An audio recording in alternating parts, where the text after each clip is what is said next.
Strange but true stories. Tales from the light side, the dark side, and the other side. I'm Steve White. Well, it is that time of year. Leaves are beginning to change colors. Temperatures get a little chillier.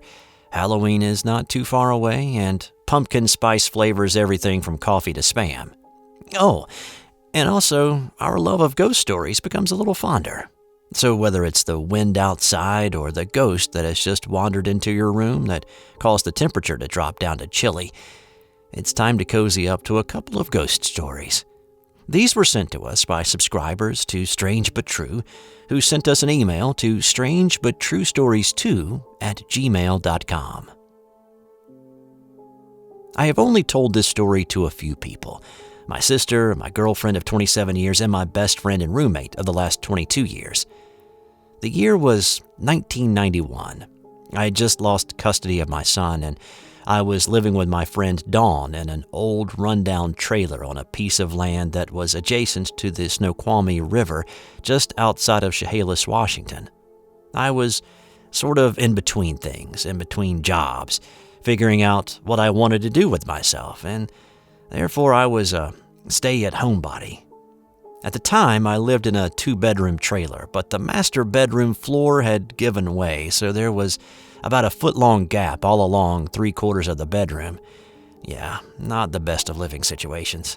When you walked in through the front door, you would be standing in the living room. There was the kitchen and dining area off to your right with a back door. Then off to the left was the long hallway to the bedrooms and bathroom. The first room to your left in the hallway was the smaller of the 2 bedrooms, which was Dawn's bedroom. Next room on the left was the bathroom, and last room at the end of the hallway was the master bedroom, and to the right was another back door that led out to the back steps and an even more dilapidated tractor shed. There was tall grass all around the trailer. We didn't get around to mowing much. Dawn and I had been there about 3 months when strange things began to happen. One morning, before the sun came up, I was on my bed, which was in the living room. I sat against the mirrored wall of what was the wall of Dawn's closet. I saw 2 wisps of what appeared to be smoke come through the front. Not around the door or under the door, but through the middle of the closed, locked, solid door. One wisp was white and the other black. These wisps were mostly formless, not in the shape of a human at all. I watched them come in, blow past me, and then down the hallway. I crawled to the edge of the wall and watched them go out through the middle of the back door across from the bathroom. I tried to explain what I had seen to both Dawn and my sister later, but both were skeptical and thought I was just seeing things that weren't actually there. Maybe I had been cooped up too long. But then, each night after that, we could hear something running around the trailer. Now, we have a lot of wildlife and dogs in the area, but this was nothing like that at all. It was a very distinctive running, as if on 2 hooves. I looked out the windows, but could never see anything, but I would put my hand on the window panes and I could feel an electrical energy as it would pass by the window. It wasn't all the time, just when the running would get close, pass by, and then dissipate. It would run past at least a dozen times every night. I foolishly nicknamed it Pan. On Dawn's days off at night, she would hear the running and ask what was making the noise, and I would quip, it was just Pan running past the windows. Being so glib about it would soon turn out to be a bad idea. Another night, I was asleep in my bed. This time it was in Dawn's room. She was at work for another hour or so. I liked to fall asleep with the radio on, but turned it down so low that you had to really strain hard to hear it. Anyway, on this particular night, I fell asleep with the radio volume down really low, only to be awakened shortly after. I'm lying on my side, and all of a sudden, I hear a young man's voice in my right ear whisper, "You are not alone." I jumped out of my bed, turned on all the lights, and searched the trailer, but I was the only one in the trailer at the time. But outside, I started to hear the hoofbeats as this thing I had been calling Pan ran around the trailer again. Only this time he was running faster, and the hooves hit the ground as a horse's would at a full gallop. But still, I could tell 2, not 4 hooves. Now, I was beginning to get a little scared about being in that trailer all by myself, especially at night. But being somewhat religious, I just prayed and asked for the strength to make it through. So I moved my bed back out into the living room as Dawn would be home soon from work, and I didn't want to have any issues with her. Our friendship was becoming somewhat strained because of what was going on, and she was being a little hostile about the situation. When she did get home that night, we talked a little bit, not about what I had experienced, but just general stuff. I didn't want to get into it with her at this hour. She went to bed in her room. I'm in the living room now. I cut the lights off and laid down to go back to sleep. No sooner had my head hit the pillow that the back door in the kitchen opened and slammed shut. Hooved running across the kitchen floor, it jumped down the one step from the dining room to the living room and ran right up to my outstretched right hand. It stopped short of my fingertips. I did not open my eyes. I didn't want to see what was there. And if there wasn't anything there, then that would be worse, I thought. I did everything I could to keep my breathing at an even keel.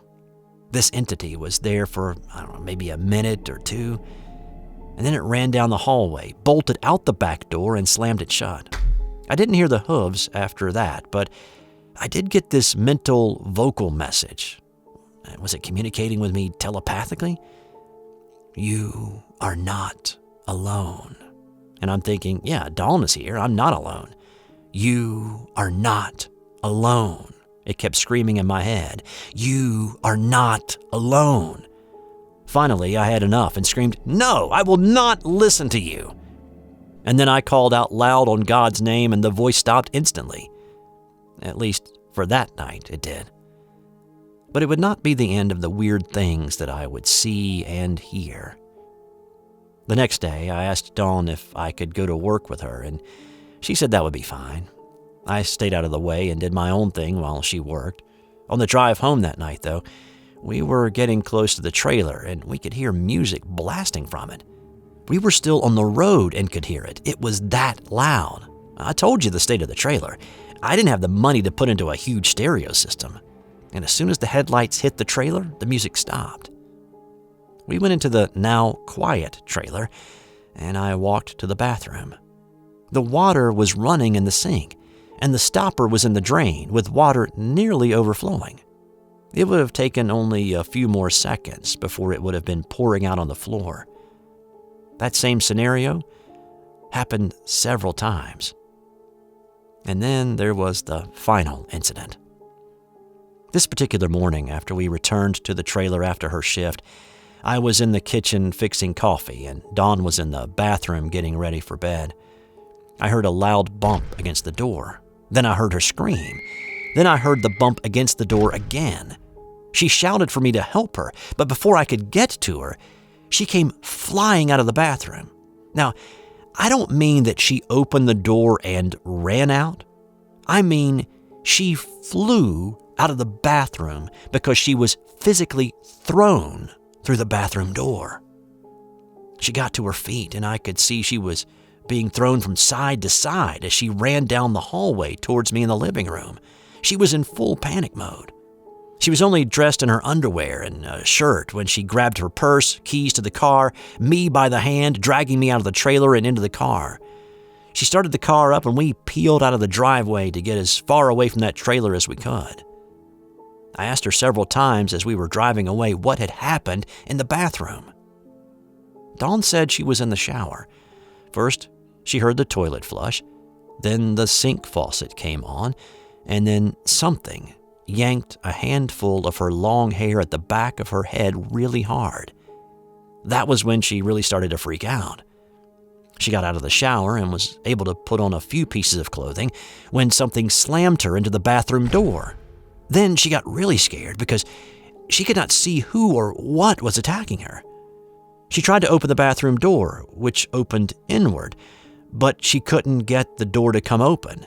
Then she was slammed into the door a second time. This time, she was starting to panic, and when she was slammed a third time, she came through the door so that the door now opened outwards.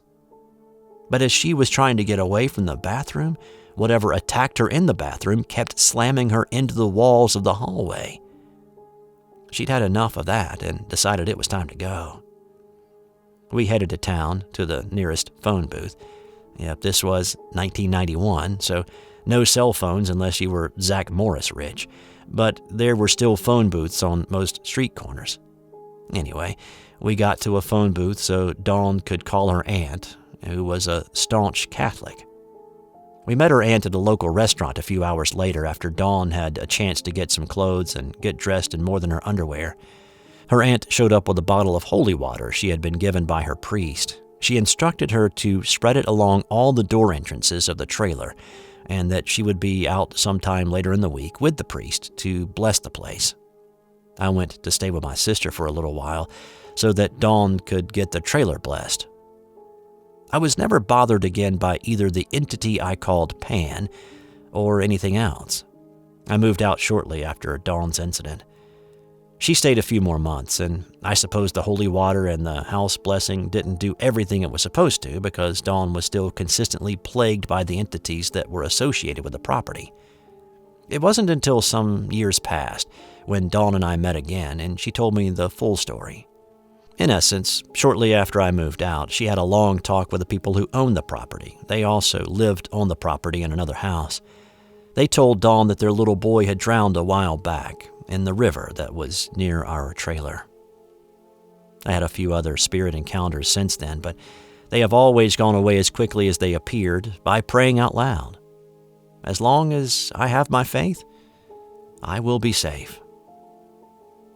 Wow. That ghostly presence was intent on sending a message, and in a very physical way. Now, for our second story, let's change it up a little. This time, we head over to Europe for a ghostly tale, but here, the ghost proves that not all spirits are intent on hurting or scaring. Sometimes they are just playful. My dad was in the Air Force, stationed in Ramstein, Germany. We lived in a village just off the Ramstein Air Base. It's the largest U.S. air base in Europe. My dad was the health commander on the base, and the village we lived in was called Kottweiler Schwanden. I had always been interested in the paranormal, and I can claim that I even saw 2 UFO craft at night when my dad was stationed elsewhere. It gave me the belief that there are things out there that we can't explain fully that are not of this planet. I'm 42 now, but this story happened when I was a young teenager. The house we lived in was as nice as you might expect military housing to be. There were lots of doors, though, very European. A door from the hallway to the kitchen, a door from the laundry room to the stairs, from the living room to the hall. Not a doorway, but actual doors that you had to open and close. Anyway, we would all notice doors opening and closing on their own. The handles would turn as if someone was on the other side of them, open, nobody would walk through, and then the door would close behind with the handle falling back into place. Not very dramatic, but a little creepy. I was a little spooked, but not any feeling of negativity from those experiences. I just thought, cool, we have a ghost. We would hear footsteps coming up and down the stairs, footsteps in the hallway at night, and of course more doors opening and closing. With the doors, I would think, maybe it's a strong draft or hinge problems. But you could actually see the handles turning, and not only would the door open, but then it would close. The whole family saw and heard these things, but we didn't feel threatened by it. In fact, we named the ghost Hannah. Even my friends would notice these things, and I would say, oh, that's just Hannah. They would ask me how I could be so calm and nonchalant about it, and I would say, oh, it's not a mean spirit, and if it was, I have absolute complete faith in God. I'm not an overly religious person, but I do believe God will watch over us and protect us. My mom was the first to identify the ghost as female because her expensive jewelry would go missing. She would look all over the house, but she wouldn't find them. She would give up looking and say, "Okay, well, it's a ghost, and the ghost is female, and she likes nice jewelry." So my mom named her Hannah. My mom had a great sense of humor, actually still does. She would joke around with the ghost a little. There was one night I remember, she was getting ready for a dinner party the next night, and once again she couldn't find the jewelry she planned to wear. So she said in a nice, loud voice, "Hannah, my husband and I have a special dinner with some generals and their wives tomorrow night, and I would like to have my rings, necklaces, earrings back for tomorrow night, please." The next day, they would appear on her dresser. I know it mostly sounds ridiculous to say that, but from the paranormal research I have done, spirits sometimes have the ability to pull items into the dimension they exist in. I know there is a specific term for that, but it escapes me now. So my mom was not frightened at all, and to be honest, amused, and felt complimented that a ghost would find her taste in jewelry fine enough to want to borrow them for herself. I myself saw white streaks in the corner of my eyes all the time, but I never directly saw her. But I knew she was there, and her presence was calming and generally a kindly and caring one. Another thing I remember from living with a ghost in my house, I was sleeping in my room one night, and on the floor was an old Simon memory game. The batteries had died, and I had taken them out of the game and tossed them. I remember that because we didn't have any replacements in the house, and Mom and I were going to go the next day to the base store and get some. In the middle of the night, I woke up to see the lights flashing and the sounds coming from the game. Yeah, freaky, but then, I don't know. I felt a little happy. Here was a spirit just being a little kid. It wasn't a poltergeist throwing it across the room. It was just playing the game. Without batteries, but playing nonetheless. This spirit may have been dead 100 years or 1,000 years. Deutschland is kind of an old place. So I just let it be and let it keep on playing. I fell back to sleep not knowing if the Simon computer won or Hannah won, but it didn't bother me. Almost a year later, my sister Allison was sleeping in her bedroom downstairs. She slept with her door open, and she thought she saw me coming down the spiral staircase. She estimated it was like 1 or 2 o'clock in the morning. She thought I was sneaking out of the house to go skateboarding with my friends around the surrounding villages at night, which we did on occasion. But it wasn't me on this night. When the figure got to the base of the stairs, she noticed that it was all white, and as it opened the hallway door, which her room was right next to the entrance of the hallway on the side, she realized that the figure was not me, but that of what she speculated later was a 15 or 16-year-old girl in a dress that was from around the 1850s through 1900s era. We had to do a little research later to nail down the fashion. The girl looked at her briefly with a weird kind of expression, and then walked the other way down the hallway and into the kitchen, her long, flowing dress trailing behind her. My sister said she was so freaked out that she just closed her eyes and fell back asleep. She said the ghost wasn't trying to be scary, just walking. This is all just to say that while we lived for several years with a ghost in our house, it was a friendly ghost. It never attempted to harm, scare, or do anything nefarious while we were there. We learned to live with it, and even enjoyed its presence when it, or I should say, she, chose to be around. I have had other experiences from when I was older and had moved back to the States, but those are for another time. This has been another strange but true stories, with stories sent to us by viewers just like you. So what do you think of these two experiences? Let us know in the comments below. And if you have a story you would like to share with us, send us an email to strangebuttruestories2@gmail.com. Put as much detail as you can remember in that email to us. If you like what you're seeing here, subscribe and sign up for notifications so you know when the next video hits the channel. Thanks to all those who have, And thanks for watching this video. I'm Steve White. Until next time.